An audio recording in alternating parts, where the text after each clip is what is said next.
Pemirsa, Omnibus Law Kesehatan yang akan segera diputuskan pada Kamis 19 Januari 2023 mendatang disinyalir adalah pesanan pemerintah kepada DPR. Nantinya Kementerian Kesehatan akan memiliki kewenangan yang lebih besar dibandingkan dengan sebelumnya. Benarkah bahwa Omnibus Law Kesehatan ini disusun secara diam-diam? Kita akan membahasnya bersama dengan Bang Hussein, redaktur Desk Nasional Majalah Tempo. Halo Bang Hussein. Halo Jihan. Jumpa lagi. Apa kabar? Sehat juga. Bang Hussein sehat? Sehat juga. Sehat, alhamdulillah. Bang, ini bicara soal Omnibus Law ya, sudah 2 pekan berturut-turut Majalah Tempo membahas soal Omnibus Law. Kalau yang kemarin Cipta Kerja, yang kemudian menjadi Perpu Cipta Kerja, kali ini Omnibus Law Kesehatan. Jadi kenapa kemudian Majalah Tempo menganggap ini adalah sesuatu yang penting untuk dibahas? Yang pertama ini karena menyangkut hidup orang banyak ya. Yang pertama kan tadi Jihan bilang soal Perpu Cipta Kerja, yang dulunya Omnibus Undang-Undang Cipta Kerja, diubah jadi pemerintah jadi Perpu Cipta Kerja, itu kan menyangkut tenaga kerja ya. Itu banyak sekali tenaga kerja di Indonesia. Lalu Omnibus Kesehatan, ini menyangkut pasien juga terutama, lalu juga menyangkut organisasi profesi ya. Itu ada dokter, perawat, apoteker, dan lain-lainnya seperti itu. Apakah ada atau apakah Tempo menangkap bahwa ada proses yang kurang lebih sama antara Omnibus Kesehatan ini dengan Perpu Cipta Kerja kemarin? Betul, karena terlihat sekali umpetan ya. Waktu di Omnibus Cipta Kerja itu kan Kemenko Perekonomian itu diam-diam gitu kan membahasnya segala macam, tiba-tiba difloorkan ke DPR. Nah kalau yang sekarang ini Kemenkes yang kami punya itu sudah menggodok Omnibus Kesehatan itu di sekitar pertengahan tahun lalu. Pertengahan 2022. Yaitu sekitar mungkin bulan Juli, Agustus, September. Nah di situ draftnya pun beredar tuh kan di bulan September ya, walaupun dari DPR dan Kemenkes sama-sama membantah draft ini draft tidak resmi, bukan draft yang kami buat dan lain-lain. Tapi siapa yang bisa membuat draft begitu tebal dan begitu lengkap kalau selain 2 instansi pihak itu ya, DPR maupun Kemenkes. Artinya temuan Tempo kalau dikaitkan dengan bahwa Omnibus Kesehatan ini bikinannya pemerintah yang dititipkan kepada DPR, benar nggak Bang? Dugaannya seperti itu kuat. Dugaannya seperti itu ya? Temuan seperti itu karena banyak narasumber kami yang kami ajak diskusi menyatakan demikian. Ini buatan pemerintah yang dititipkan ke DPR. Lalu timbul pertanyaan kenapa seperti itu ya? Karena ingin kayak ledakannya atau mungkin ribut-ributnya tuh di DPR aja. Pemerintah tidak usah di demo lah dan lain-lain, ke tidak DPR seperti aja. Omnibus Cipta Kerja kemarin. Kan di DPR di demo, pemerintah juga di demo kan, dua-duanya seperti itu. Oke, baik. Nah, sebenarnya kalau ngomongin soal urgensi sendiri, RUU Kesehatan ini, apa yang membuat 2 pihak ini merasa bahwa kayak ayo segera kita buat RUU Kesehatan gitu? Ini mengacu pada kasus COVID kemarin ya, sejak 2020 sampai terakhir Desember kemarin Presiden nyatakan sudah bukan lagi pandemi ya sekarang ya. Itu kan terlihat ya betapa banyak kekurangannya sistem kesehatan kita. Kayak misalkan dokter-dokter banyak meninggal, lalu juga karena dokter banyak meninggal, dilihat dokter-dokter itu kurang di Indonesia. Begitupun dengan perawat, makanya dulu tuh sempat Kemenkes juga mengeluarkan edaran, perawat-perawat yang masih menempuh pendidikan sudah boleh bekerja di tempat-tempat fasilitas kesehatan. Artinya pandemi menjadi salah satu trigger ya? Trigger, betul. Dan alasannya juga bukan hanya Indonesia, seluruh dunia pun mengalami turbulensi di sistem kesehatan. Bahkan Menkes sempat bilang bercanda bahwa orang yang menyatakan tidak perlu ada pembenahan di sistem kesehatan. Oke, jadi sebetulnya adalah sebuah niat baik dari Menteri Kesehatan dong untuk membenahi hal-hal yang kemarin dibilang misalnya pandemi itu cukup messy ya? Ya, sangat messy. Benar nggak? Ya, ada keinginan Menteri Kesehatan untuk memperbaiki banyak sektor ya, dari hulu ke hilir, dari penempatan, perizinan, lalu juga dari masalah kekurangan dokter, masalah pendidikan juga pengen dibenahi oleh Menteri Kesehatan. Oke, kekurangan dokter ini menjadi salah satu poin penting ya, sepertinya menjadi perhatian dari Pak Menteri ya? Betul. Kekurangan dokter ini bukan hanya terjadi di spesialis ya, tapi di umum juga. Sesuai rasionya WHO kan itu 1 banding 1000 1 banding 1000 seluruh penduduk Indonesia ya. Mhm. Artinya kebutuhan dokter kita di Indonesia itu sekitar 270.000 ya. Kalau mengacu penduduk kita 270 juta. Sementara dokter kita kan masih 100 ribuan, 120.000 kalau datanya ya, kalau saya nggak salah ya, 120.000. 54.000-nya itu dokter spesialis. Artinya lagi ada sekitar 66.000 dokter umum yang Indonesia Oke. punya, 54.000 dokter spesialis. Dan itu pun penempatannya tidak merata dokter spesialis itu. Jadi terpusat di apa? Mungkin kota-kota besar Mungkin atau ibu kota-kota kota besar. provinsi ya? Oke, mungkin Tempo punya cerita kali ya Bang soal kekurangan dokter ini. Sempat ketemu dengan masyarakat mungkin yang merasakan Iya, dampak dari iya, iya. kurangnya jumlah dokter di Ya, Indonesia. kami dalam menyusun laporan yang terbit pekan ini berdiskusi dengan salah satu direktur rumah sakit di daerah ND. Nah, dia cerita di sekitar bulan Desember itu ada pasien stroke di rumah sakitnya dan harus dilarikan ke Maumere. Itu jaraknya sekitar 70 km. Nah, saat perjalanan pasien ini meninggal karena sudah dijelaskan bahwa ini kondisinya sudah sangat kritis, kalaupun misalkan dibawa ke daerah lain kemungkinan akan meninggal segala macam. Dan itu meninggal di perjalanan. Lalu sang direktur rumah sakit ini bilang bahwa seandainya kalau penyebaran atau ada pemerataan dokter spesialis, ini tidak akan terjadi. Oke. Begitu juga dengan dokter spesialis jantung ya. Data dari Kementerian Kesehatan, Pak Budi bilang itu hanya ada 20 provinsi yang ada dokter bisa pasang ring jantung. Pasang ring jantung. Oke, sementara kita tahu bahwa penyakit jantung ini cukup menduduki peringkat tertinggi penyebab kematian di Indonesia ya. Sementara kenyataannya adalah tadi baru 20 itu 20 provinsi. provinsi Kalau ya. ditarik lagi ke kabupaten kota itu semakin jarang lagi. Bahkan di daerah timur misalkan tuh harus ada yang diterbangkan ke Makassar ataupun ke Manado untuk operasi jantung. Dengan berbagai kendala, termasuk diantaranya tadi adalah kekurangan dokter, begitu ya. Tapi kenapa masih ada organisasi profesi yang menganggap RUU Kesehatan ini sepertinya lebih kepada menolak gitu ya? Ya, ini karena kewenangan dari organisasi profesi ya.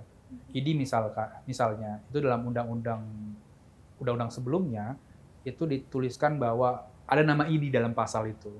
Sementara di Omnibus Law itu tidak ada lagi kata-kata Ikatan Dokter Indonesia. Diksi IDI dihilangkan artinya? IDI dihilangkan. Okay. Artinya kan tidak lagi merujuk organisasi profesi itu IDI. Seperti itu. Lalu kayak perawat juga punya undang-undang sendiri ya. Nah itu dilebur dan nanti kalau Omnibus ini selesai, jadi undang-undang yang lainnya itu dinyatakan tidak berlaku. Berbeda dengan Omnibus Law itu masih istilahnya tuh mengikutilah kalau Omnibus Law Kesehatan ini meniadakan undang-undang yang sebelum-sebelumnya gitu. Jadi hanya ada satu undang-undang Omnibus Kesehatan. Artinya kewenangan mereka menjadi berkurang. Ada nggak dampak yang lain yang mungkin timbul ketika kewenangan itu dibatasi atau dikurangi? Ya baik. Selama ini kan dokter-dokter itu harus mengurus STR, surat tanda registrasi itu melalui IDI ya. Itu setiap 5 tahun sekali. Dan itu harus sesuai, ada 250 kayak kurikulum lah, poin-poin gitu pada 5 tahun. Yang harus dikejar? Harus dipenuhi. Kalau itu dipenuhi, bisa lagi untuk mendapatkan STR itu. Itulah yang dirumuskan oleh IDI. Lalu juga mereka itu harus memberikan rekomendasi kepada dokter agar dokter itu bisa dapat SIP dari dinas-dinas Pemda. Nah, untuk mengurus itu rekomendasi dari beberapa narasumber yang kami temui itu menyatakan bahwa harus mengeluarkan uang tertentu di luar iuran yang dibayarkan ke IDI. Baik, jadi dengan mengurus izin harus mengeluarkan uang. Ini kalau misalnya diksi IDI dihilangkan dari regulasi tersebut, berarti pundi-pundinya akan berkurang, begitu Bang? Kemungkinan begitu ya. Sama juga ada yang menarik kemarin saya wawancara Pak Judil Heri. Dia bilang waktu itu dia membuat suatu majalah yang lalu dia meminta ke IDI supaya ini bisa menutupi atau mendapatkan poin yang 250 tadi saya bilang itu ya. Nah, tapi dalam suratnya ID bilang bahwa kalau mau itu harus bayar dengan uang tertentu. Wow. Itu tertulis. Tapi masukan-masukan dari berbagai organisasi profesi, termasuk diantaranya ID kan tetap penting ya Bang? Sangat penting, karena kan mereka dokter ya. Semua yang dokter banyak ke mereka kan, walaupun belakangan banyak organisasi profesi lainnya dokter-dokter itu. Karena secara mereka yang di lapangan Di juga lapangan, ya mengerti kurang lebih betul. kekurangannya seperti apa. Tapi catatan pentingnya adalah mereka jangan terlalu banyak kewenangannya juga kan. Bahkan ada istilahnya dari Pak Menteri bahwa bahwa dia itu pemerintah tapi tidak bisa memerintah. Maksudnya apa tuh Bang? Sebagai penonton aja. Jadi melihat ID bertikai dengan organisasi lainnya, ya udah karena Menkesnya itu nggak bisa ngapa-ngapain, ya udah jadi penonton aja karena regulasinya demikian. Oke, Kementerian Kesehatan hanya menjadi penonton saja. Betul. Ya. Oke. Selama ini ya. Nah, kalau berkaitan dengan organisasi profesi, tapi mungkin di luar negeri ada nggak sih Bang yang bisa menjadi rujukan atau contoh bagi kita di Indonesia seperti apa? Ya, kami berdiskusi dengan Prof. Laksono, guru besar di UGM, di kedokteran dan kesehatan. Beliau bercerita pernah membawa beberapa pengurus ID ke Australia untuk studi banding lah. Ini loh organisasi kesehatan Australia seperti apa, di Indonesia seperti apa. Nah, di Australia itu lebih mengadvokasi kesejahteraannya para dokter, misalkan kayak pembayarannya kurang dan lain-lain seperti itu, dan tidak frontal melawan pemerintah. Sementara kan di Indonesia sendiri kan banyak berbeda pandangan ya, pemerintah seperti apa, ID seperti apa. Lalu Prof. Laksono juga bercerita ya, waktu itu banyak dokter residence, dokter-dokter muda lulusan kuliah itu kan harus ditaruh di penempatan di daerah.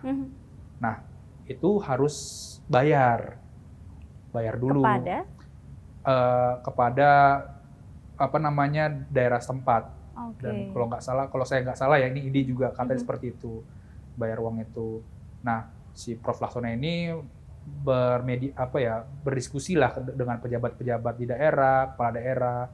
Dan pada akhirnya mereka paham bahwa residen ini bukan mahasiswa magang, tapi sudah lulus dan berpraktik di sana supaya mendapatkan pengalaman. Belakangan ya mereka akhirnya dapat uang upah lah atau uang gaji lah berpraktik di sana.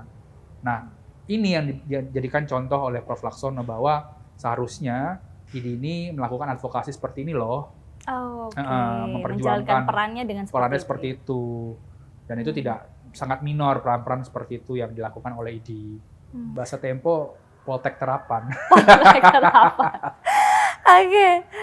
Baik, nah masih soal dokter ini juga, Tempo sempat menulis tentang nasib teman-teman dokter diaspora yang sebenarnya juga punya kendala ketika mereka ingin mengaplikasikan ilmunya di tanah air. Itu betul ya Bang? Betul, karena tidak ada waktu yang pasti sampai dokter lulusan luar negeri ini bisa berpraktik di Indonesia.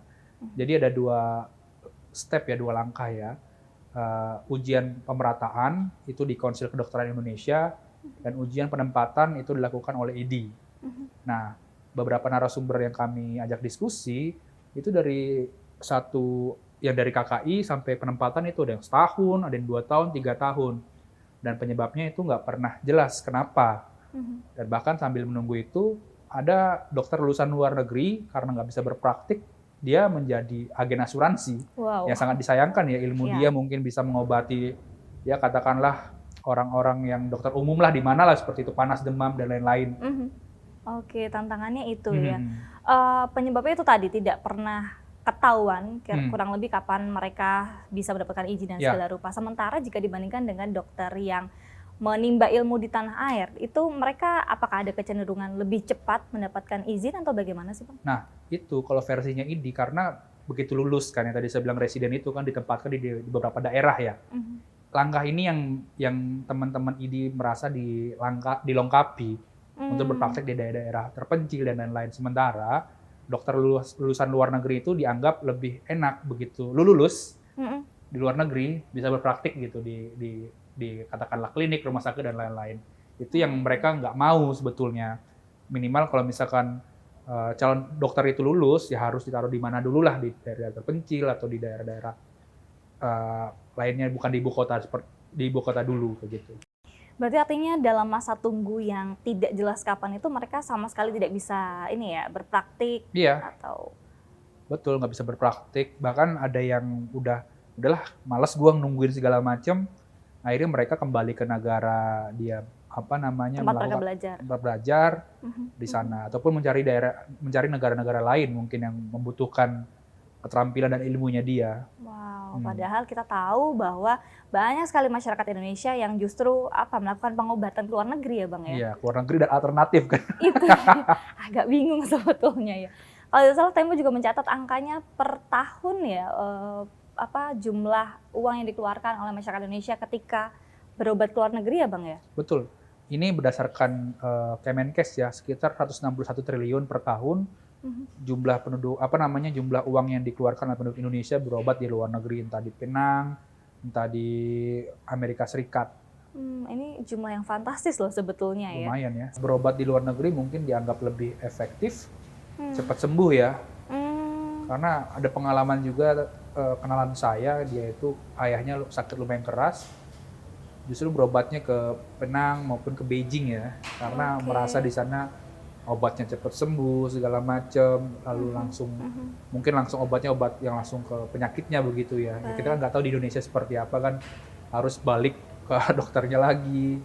Oke, ini adalah salah satu PR ya untuk mengembalikan kepercayaan publik kepada kualitas kesehatan di Indonesia. Makanya banyak keluar negeri kan. Itu dia. Nah, Bang, artinya Kementerian Kesehatan menganggap bahwa Omnibus Law Kesehatan ini menjadi jawaban dari berbagai persoalan yang tadi sudah kita jabarkan di awal. Betul.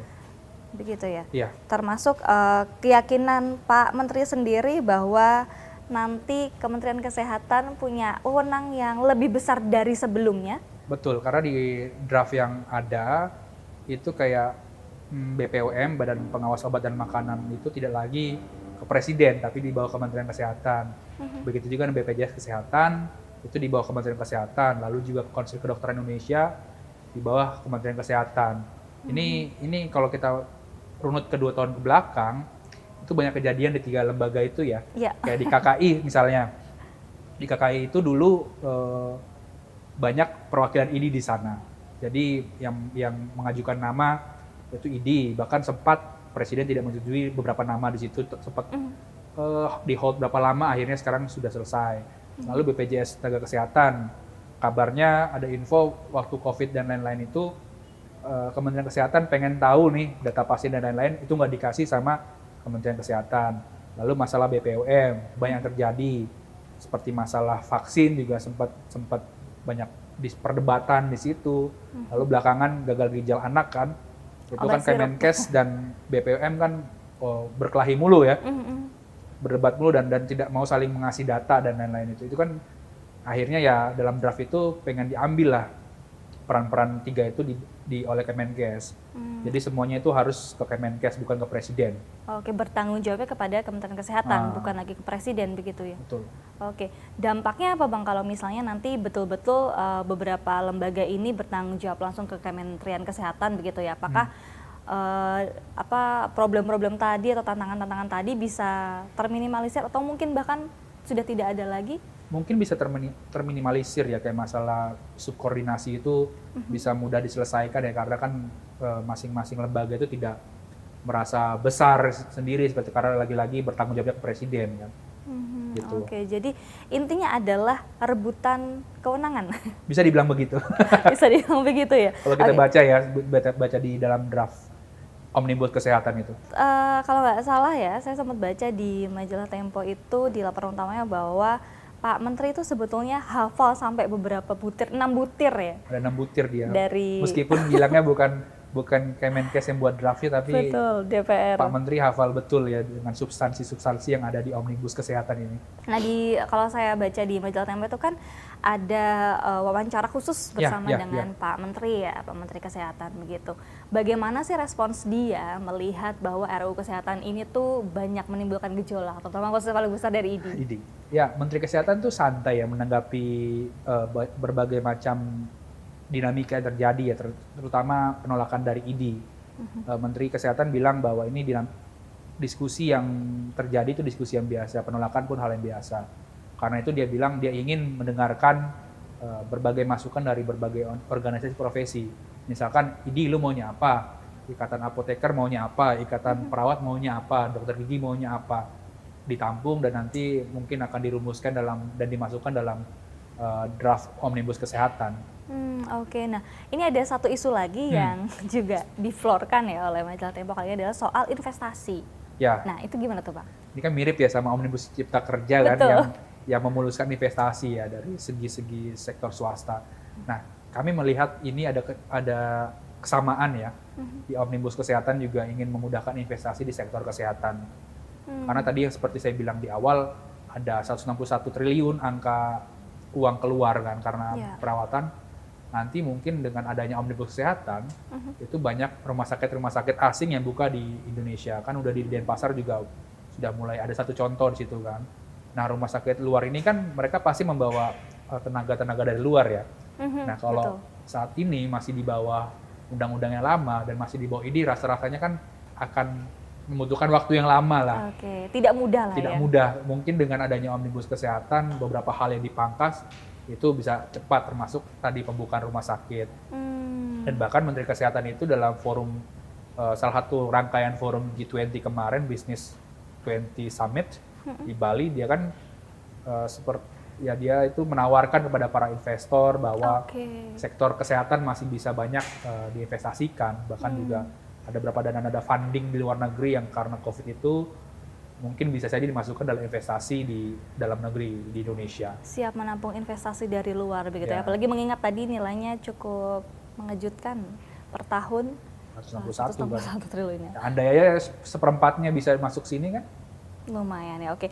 Kembali lagi bahwa tadi memang ini ada perebutan kewenangan, tapi semuanya kita harap apapun regulasinya bisa memberikan manfaat sebaik mungkin bagi masyarakat, bagi kita semua. Yang paling penting ya peran masyarakat itu jangan dianggap hanya sebagian stempel aja kan, benar-benar didengarkan, lalu didiskusikan biar supaya hasilnya ini tidak mengecewakan seperti undang-undang sebelumnya ya, karena kan trennya itu dari 2019 masyarakat sipil, kelompok-kelompok masyarakat kan dianggap sebagai stempel.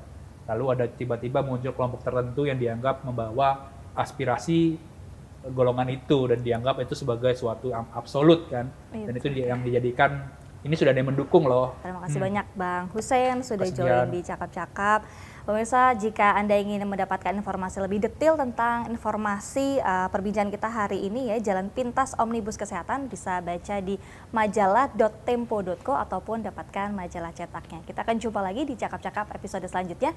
Saya Dicihan pamit undur diri, sampai jumpa.